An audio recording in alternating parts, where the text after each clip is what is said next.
Au début du 19e siècle, les activités bancaires de Mayer Amschel Rothschild se portent à merveille. Son fils Nathan a fondé à Londres la branche anglaise de l'entreprise familiale. Pourtant, la situation de l'Europe est explosive. Sur le continent, l'empereur Napoléon Bonaparte est au milieu d'une longue campagne militaire. Après avoir conquis l'Autriche, la Russie et la Prusse, il a maintenant des vues sur l'Angleterre. Il s'est dit que le seul moyen de vaincre l'Angleterre, c'était de l'asphyxier économiquement. Son idée était d'instaurer ce qu'il a appelé le blocus continental, pour empêcher toutes les marchandises et tous les fonds de quitter l'île à destination de l'Europe. Les Rothschild, qui sont maintenant implantés des deux côtés de la Manche, y voient une opportunité commerciale intéressante, bien que risquée. Ils se lancent dans une opération de contrebande très lucrative. C'est Nathan, en Angleterre, qui en est le maître d'œuvre. Il a fait construire des bateaux spéciaux, petits et rapides, pour traverser la Manche. Et ensuite, un de ses frères à Paris organisait un service de ce qu'ils appelaient des post-boys, des coursiers à cheval, qui acheminaient les marchandises ou les lingots d'or très rapidement jusqu'à destination. Ce réseau de coursiers rapides et fiables transporte également d'autres cargaisons précieuses sur le continent, les informations. Les Rothschild savent donc, avant les autres, tout ce qui se passe dans le monde de la finance et de la politique.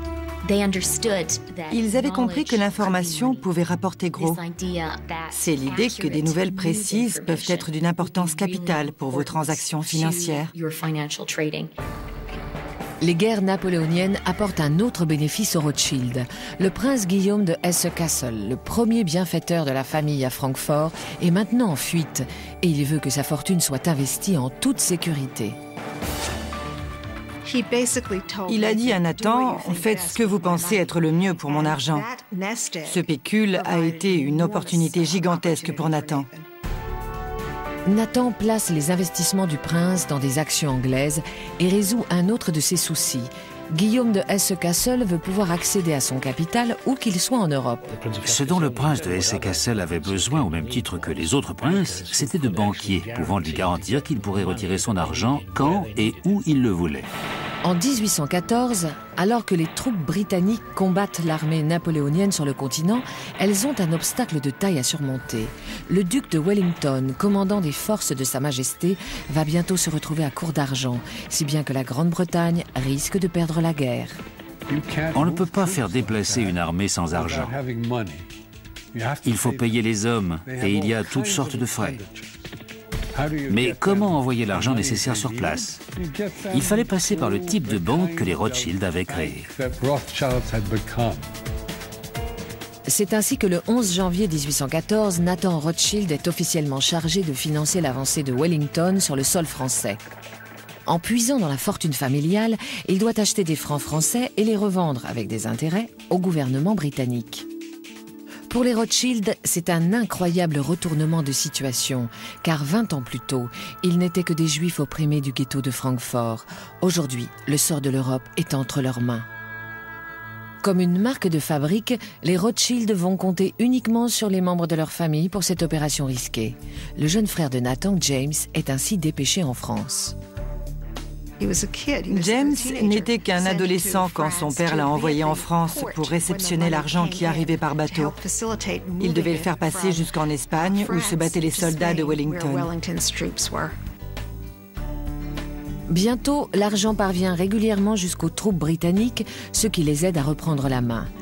Le 18 juin 1815, elles imposent une cuisante défaite à Napoléon lors de la célèbre bataille de Waterloo.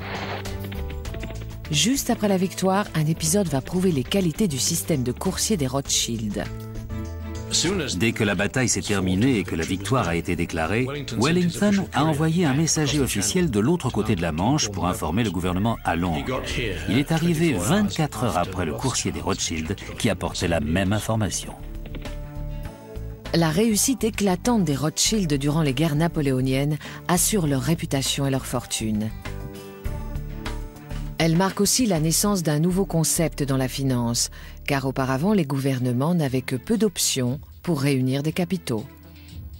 Vous pouviez soit augmenter les impôts, soit dévaluer votre monnaie. Et aucune de ces solutions n'est très séduisante. Les Rothschild viennent d'inventer une troisième méthode. Un gouvernement peut contracter un emprunt auprès d'un organisme privé, comme une banque ou un particulier, en échange d'un titre promettant au prêteur de le rembourser avec des intérêts.